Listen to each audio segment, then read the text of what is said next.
Hello and Assalamu alaikum everyone. Welcome to the very first video of my YouTube channel. Okay, so instead of introducing myself, I'll get straight to the point because I'm pretty sure कि इस वक्त आपको मुझे जानने में तो कोई interest नहीं होगा एंड आपने अगर इस वीडियो पे क्लिक किया है सो इट इम्प्लाइज कि आप इस वक्त बहुत स्ट्रेस्ड हैं और अपने क्वेश्चन का आंसर सर्च करते करते करते करते fortunately you found this video. Okay so getting to the point, इस वक्त आप जो प्रॉब्लम फेस कर रहे हैं उस वजह से आपके माइंड में बहुत सारी अजीब व गरीब थाट्स आ रही हैं. The reason I am saying they are अजीब is because trust me they are not rational. When I say not rational it means कि आपका माइंड आपको जो जो बातें कह रहा है, जैसे कि आपका माइंड आपको कह रहा है कि तुम नहीं ठीक हो सकोगी, कि तुम्हें पता नहीं कौन सी बीमारी हो गई है, कि तुम्हें पता नहीं क्या हो गया है, किसी डॉक्टर को नहीं समझ आ रही, ये सारी थॉट्स जो आपका माइंड आपको बता रहा है ना, ये सारी बातें, these are just thoughts and irrational thoughts. They are not reality, they are not facts. जो फैक्ट है, जो रियलिटी है, जो रैशनल थॉट है, वो मैं आप लोगों को वीडियो में बताऊंगी. Okay, so the first question is, why am I in physical pain if my medical tests are clear? So, हमें कोई हेल्थ इशू होता है, हम डॉक्टर के पास जाते हैं और डॉक्टर हमें कोई भी टेस्ट लिख के देते हैं तो हम यही दुआ करते हैं कि अल्लाह करे कि हमारे टेस्ट क्लियर आए, कोई प्रॉब्लम ना आए, राइट? लेकिन डॉक्टर एंड पे कुछ ना कुछ तो कंक्लूड कर ही देते हैं ना. वो कह देते हैं कि आपको इस वजह से हो रहा होगा, आपको उस वजह से हो रहा होगा, जो भी हो रहा है, एंड आपको मेडिसिन दे देते हैं. अब आप ये देखें कि अगर आप डॉक्टर के पास गए हैं, आपके टेस्ट क्लियर आए हैं एंड डॉक्टर आपको कह रहा है कि आपको कुछ भी नहीं है, या you get a sigh of relief कि हाँ मैं ठीक हूँ, अल्हम्दुलिल्लाह अल्हम्दुलिल्लाह. बट आप फिर ये सोचने लग जाते हैं, जब आपको प्रॉब्लम बाद में दोबारा होती है ना, वही इशू बार बार रियकर हो रहा होता है, फिर आप क्वेश्चन करते हैं कि डॉक्टर, अगर डॉक्टर कह रहे थे कि मुझे कोई प्रॉब्लम नहीं है तो फिर मैं अभी तक तकलीफ़ में क्यों हूँ, राइट?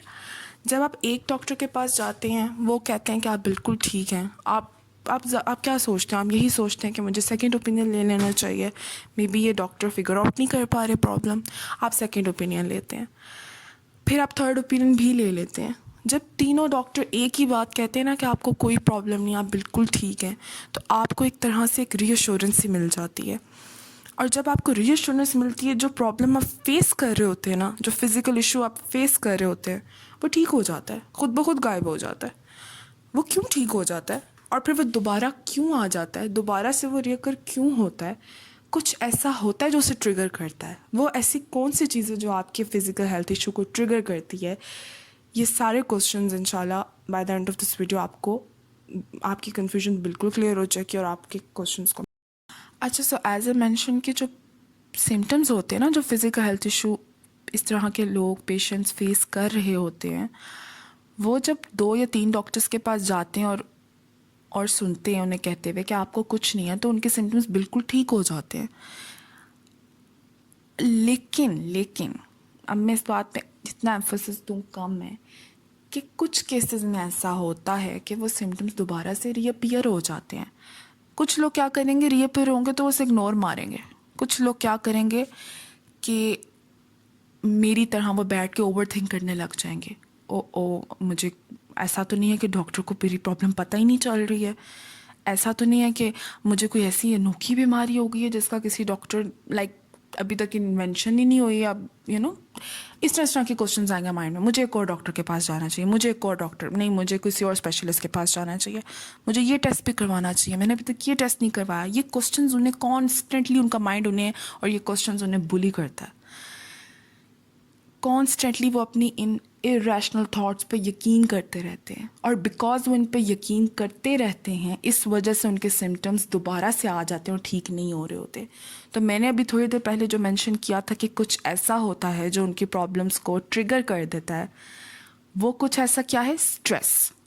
और स्ट्रेस किस बात का होता है? स्ट्रेस इस बात का होता है कि मुझे जो है पता नहीं क्या मसला हो गया, कोई अनोखी प्रॉब्लम हो गई है, कोई रेयर इशू हो गया.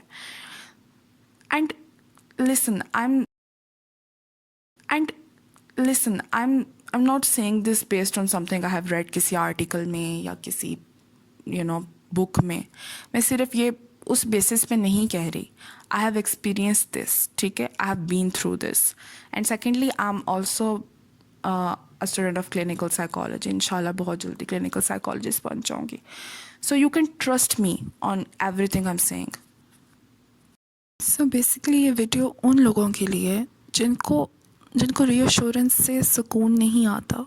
टेम्परेली आता है, लेकिन उसके बाद दोबारा उनकी थॉट्स उनको इतना तंग करती हैं कि उनकी जो फिज़िकल इश्यूज़ हैं वो रीअपीयर हो जाते हैं. ये उन लोगों के लिए जो इस बात को लेके बहुत कंफ्यूज्ड हैं कि पता नहीं उनको क्या इशू है, कि कभी वो ठीक होंगे कि नहीं होंगे. पहली बात, आप ठीक हो जाएंगे, ओके. एंड सेकंड बात ये कि आपको जो भी इश्यूज़ आप फेस कर रहे हैं ना, किसी भी तरह के फ़िज़िकल इश्यूज़ हैं आपको, उसका एक नोन कॉज है. जिस वजह से वो हो रहा है उसका एक नाम है. ऐसा नहीं है कि आपको कोई रेयर प्रॉब्लम हो गई है जिसकी वजह से आप इतनी तकलीफ़ में हैं. और उसका नाम क्या है? उसको हम सोमैटोफॉर्म डिसऑर्डर कहते हैं या साइकोसोमैटिक डिसऑर्डर भी कहते हैं. जब आप एक साइकाइट्रिस्ट को या क्लिनिकल साइकोलॉजिस्ट को विज़िट करते हैं तो वो आपको प्रॉपर्ली एजुकेट करते हैं कि आपको बेसिकली मसला है क्या. बहुत ही कम ऐसे और डॉक्टर्स होंगे, लाइक आप जिन भी स्पेशलिस्ट के पास जाते हैं अपने फ़िज़िकल हेल्थ कंसर्न्स को लेके, आप किसी के पास भी चले जाएं वो आपको एजुकेट नहीं करते, वो आपको नहीं बताते. और एंड आई अंडरस्टैंड कि वो इसलिए नहीं बताते कि आपको एक दफ़ा ये पता चल गया कि आपको कोई प्रॉब्लम नहीं है, आपको एज ए सेड कि रीअश्योरेंस मिल गई तो आपकी सिम्टम्स खुद ब खुद ठीक हो जाएंगे. लेकिन उनको ये भी सोचना चाहिए कि कुछ केसेस में ये होता है कि काफ़ी सालों से एक मसला चलता आ रहा होता है और पेशेंट का अगर वो मसला तसल्ली से ठीक नहीं हो रहा तो उसको एटलीस्ट ये बता दो कि उसको जो प्रॉब्लम है वो उसकी एक वजह भी है और उस वजह का नाम भी है. क्योंकि ज़्यादातर पेशेंट्स इसी स्ट्रेस में अपनी ज़िंदगी गुजार देते हैं, इस साइकिल में चलते रहते हैं कि इसके पास नहीं तो अब इस डॉक्टर के पास जाता हूँ, इसके पास नहीं तो इसके पास जाता हूँ, और बस अल्लाह ताला से ये दुआ करते रहते हैं कि मेरे मसले की वजह क्या है वो सामने आ जाए. सो इट्स सैड कि पाकिस्तान में इस बात को इतना नहीं सीरियस लिया जाता, हालांकि लेना चाहिए. बट प्लीज़ नो दैट कि हमें सिर्फ मसले का नाम नहीं पता, हमें सिर्फ कॉज नहीं पता, हमें उसका ट्रीटमेंट भी पता है, इसका इलाज भी है. एंड टर्म्स सुन के माइंड में आता होगा कि पता नहीं कौन सी बड़ी बीमारी हो गई है जिसका पता नहीं इलाज होगा क्या नहीं होगा.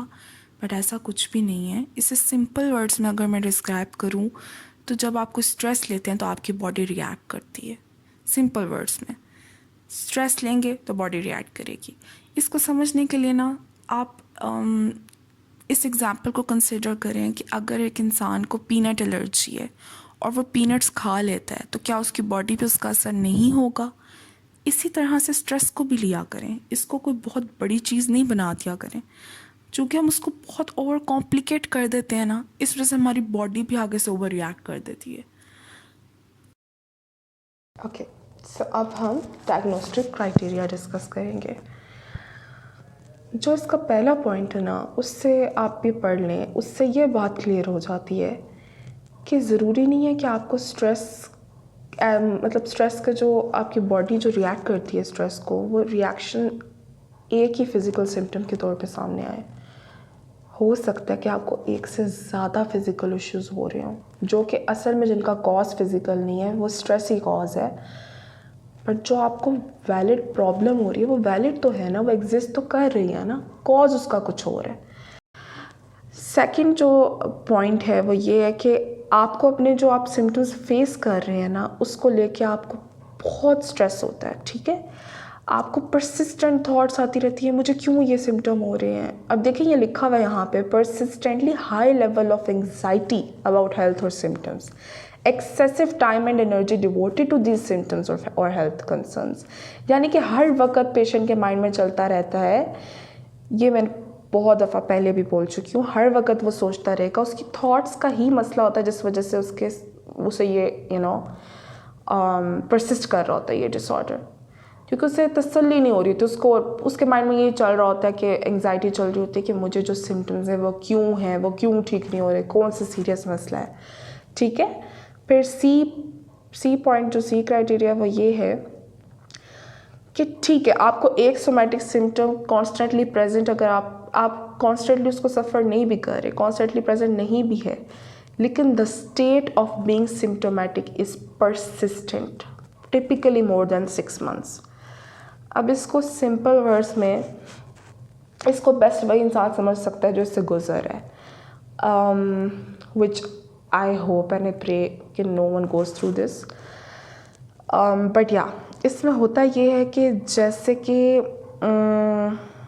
जैसे कि आपको ना स्ट्रेस की वजह से आपको स्टमक पेन स्टार्ट हो गई है, बहुत अनबेरेबल किस्म की। अब वो परसिस्टेंट नहीं रहेगी, वो कुछ दिन में ठीक हो जाएगी, लेकिन फिर कोई और मसला, आपको अगर सोमैटिक इशू कोई और है तो कोई और स्टार्ट हो जाएगा, या कुछ अर्से बाद फिर स्ट्रेस लेंगे फिर स्टार्ट हो जाएगा, कुछ अर्से की ब्रेक आएगी फिर स्टार्ट हो जाएगा। मतलब ब्रेक बीच में आती है, लेकिन सिम्टोमेटिक का वो जो स्टेट होता है ना वो आपका परसिस्टेंट रहता है। परसिस्टेंट क्यों रहता है? यही बात है ना, थॉट्स का ही मसला है। सोमैटोफॉर्म डिसऑर्डर है ही इशू ये कि आपकी थॉट्स पे आप कंट्रोल नहीं कर रहे होते, लेकिन इसका ये मतलब नहीं है कि आप कंट्रोल कर नहीं सकते, आप कर सकते हैं। और इस डिसऑर्डर का ट्रीटमेंट है ही ये कि आप एक साइकाइट्रिस्ट को भी विज़िट करें और एक क्लिनिकल साइकोलॉजिस्ट को भी, उसी से आपके जो सोमैटिक सिम्टम्स हैं ये ठीक हो जाते हैं। So this is all guys for my first video, जो मैंने पता नहीं कितना सोच के बनाई, बना ही लिए। सो प्लीज़ आप फीडबैक ज़रूर दीजिएगा। अल्लाह हाफ़िज़, अपना ख्याल रखिएगा।